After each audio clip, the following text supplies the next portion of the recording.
first class or what? Thanks so much for watching. I'm Pippi Peterson. You can connect with me on Patreon, Facebook, Instagram, and Twitter, as well as my website, where I've got an RV Living forum, as well as a blog, and you can get your Ready Road t-shirt there on the RV Supplies store. Anyway, I am leaving Idaho Falls area, headed up to around Henry's Lake to go into Yellowstone. We'll enter Yellowstone from the west entrance. And was in Idaho for about 2 weeks while Bobby was recovering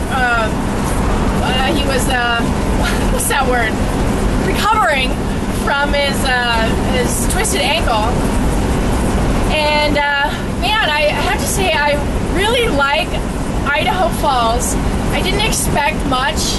I mean, it's not really somewhere you go as a tourist, you know. But it was just so pretty, and we stayed out near Ryrie, which is like a town of like 600 people or less. And it was just so pretty. I really enjoyed it. I really appreciated it. And there's this other town, Rigby, Idaho, where we go in and get groceries from the grocery store up there. And it was just such a nice town. Everybody at the grocery store was nicer than I've ever experienced. So anyway, I had a really good time in the Idaho Falls area. Nice break, you know, from driving and all that sort of stuff. So I'm ready to check out Yellowstone and see some cool sights, nature, scenery, and hopefully animals. Here we are at Henry's Lake. There's a couple county parks, state parks around here, and we're about 30 minutes from Yellowstone. So we're going to use this as our base to go check out Yellowstone. Chase loves driving by and looking at the cows. And there's some that are right next to the car, and I think he's too scared. He realizes they're really big animals. So when I installed my new shower head, the Oxygenics one, I put it where the hole was for the other shower head, and just because of the way it's positioned, it's like super low. So I really want to raise it up a little bit more so that I'm not bending down.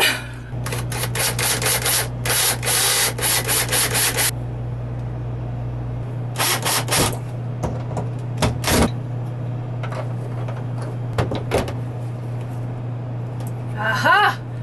Oh my gosh, I can actually stand underneath! A little bit. Almost! That's perfect! I'm so excited! Wow, no more like squats while I take a shower. Here we are just past the gates. Gonna go check out Yellowstone today. And this is Chase's second national park. He's been to the Grand Tetons National Park and now Yellowstone. So, he's a lucky greyhound.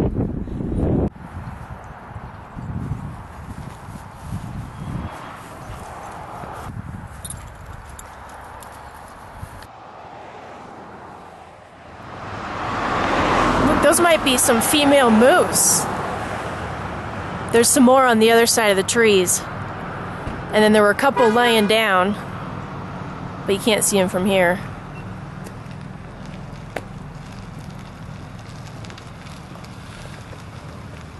Alright, well it looks like we didn't see female moose. We were looking at Madison elk. Anyway, we got to see Madison elk. Look how pretty that is. This is Madison River that flows through the park and goes out near the west entrance of the park. Such a pretty time of day to come. We got up at like 7, you know, to get here as soon as possible. There were some other RVers that we ran into earlier on, and they said that they were at the park like just a couple weeks ago or even like a week before that, and there was a 5-mile backup of cars waiting to get in. They said it was about 10 a.m., so I think that's not a great time to head to the park. But coming so early, a lot of the pull-offs are empty, and like right now we can sit and just hear the water flowing and have a little bit more peaceful times before the park starts to get bustling.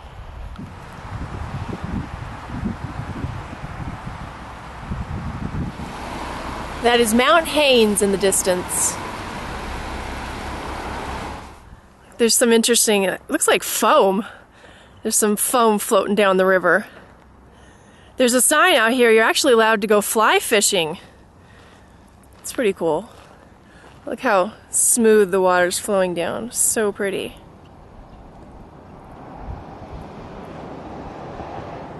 A big field full of wildflowers out there. Check out that volcanic activity or thermal activity. That looks amazing.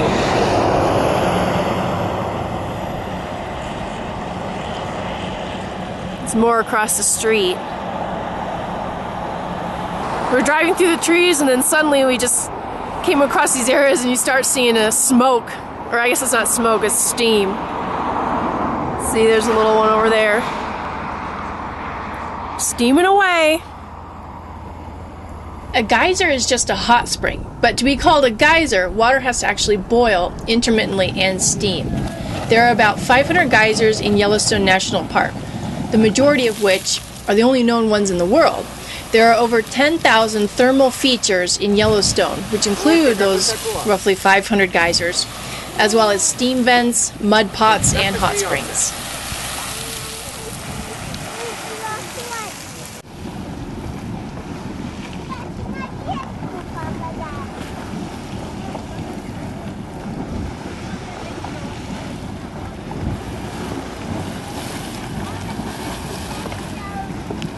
The different colors in the geysers are caused by a variety of different heat-loving bacteria. The center of the geysers appear clear and blue because this is the hottest part of the spring's surface.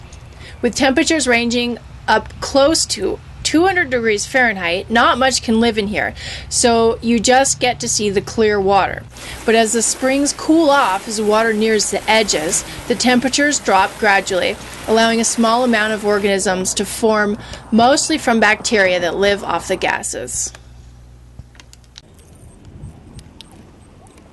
In the cooler areas where spring water just runs over the surface or at the very edges of the springs, dark oranges and yellows occur. This is a living organism. However, in the cooler temperatures of lakes and ponds and less harsh conditions, it would appear like a blue-green algae. But in the high elevation of Yellowstone and direct sunlight all day long, carotenoids protect the organisms from extreme heat and light exposure. The carotenoids make the organism appear orange. In the winter, with less extreme heat and exposure, they may produce less carotenoid and appear greener.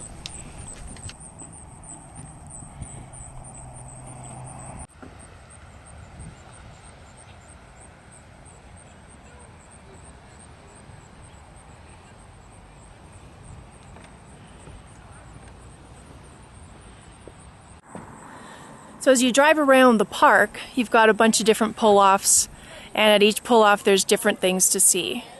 So this one is Terrace Springs.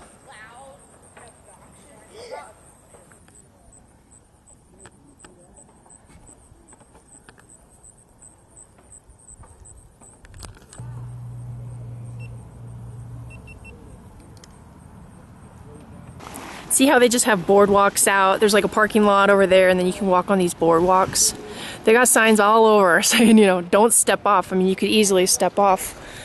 But they've had over a dozen deaths of people who so intelligently step off the cliff or step off the boardwalk and then they scald themselves to death.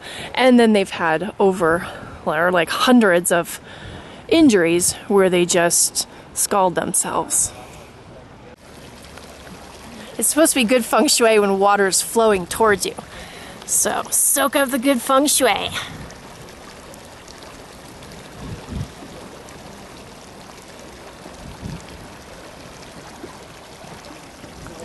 So Yellowstone National Park is actually within or even on a huge underground volcano, a caldera. And it exploded 630,000 years ago or more.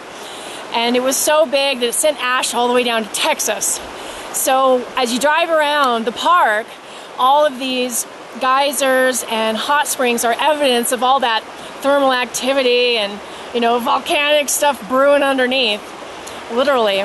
And then there's just the extra added beauty of just the natural beauty, you know, the scenery, the creeks. There's so many creeks and lookouts and, you know, big rocks and wildflowers and trees.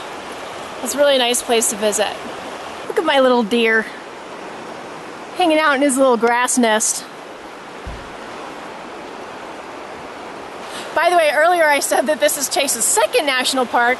Actually, Chase has been to 3 national parks now because I had forgotten previously Rocky Mountain National Park. So this is his third.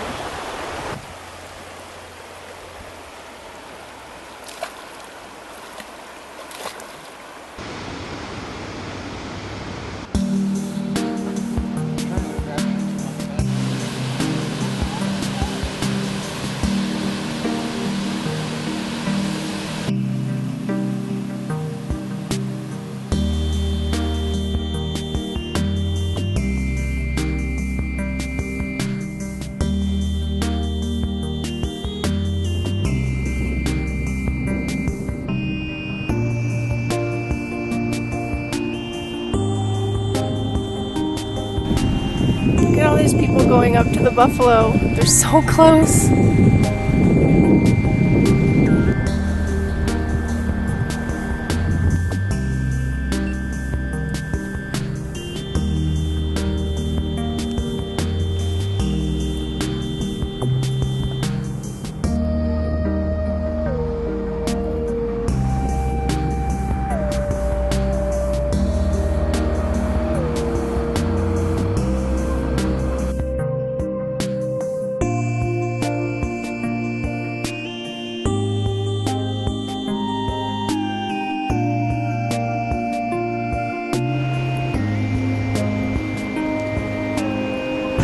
This is Yellowstone River.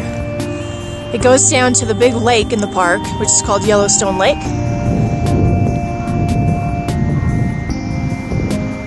Something cool that I saw on the map was that there's the Continental Divide that actually runs through the park, so that's kind of a unique aspect about the park as well.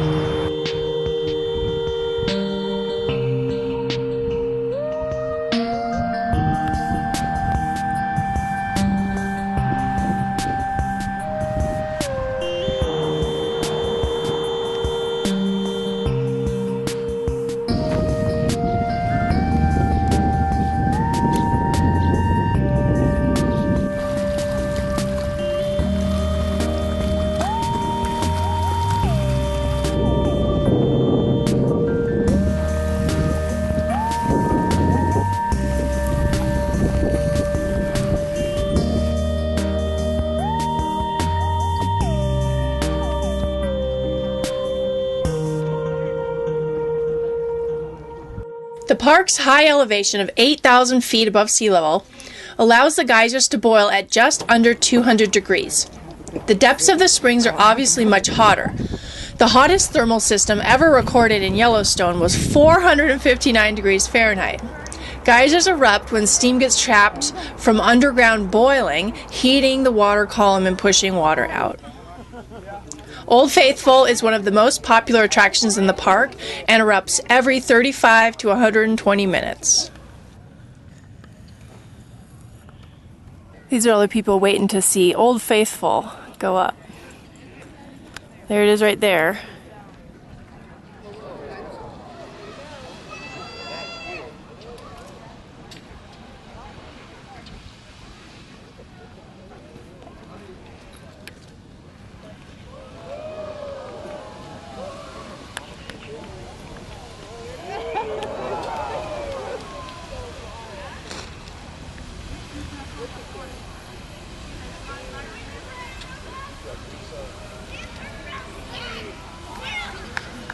If you found any value in this video, please like it, share it, and subscribe to my channel for more videos. Check out my channel for content ranging from RV living, RV renovations, RV maintenance, RV DIY solar, and other Pippenings. Thanks for watching.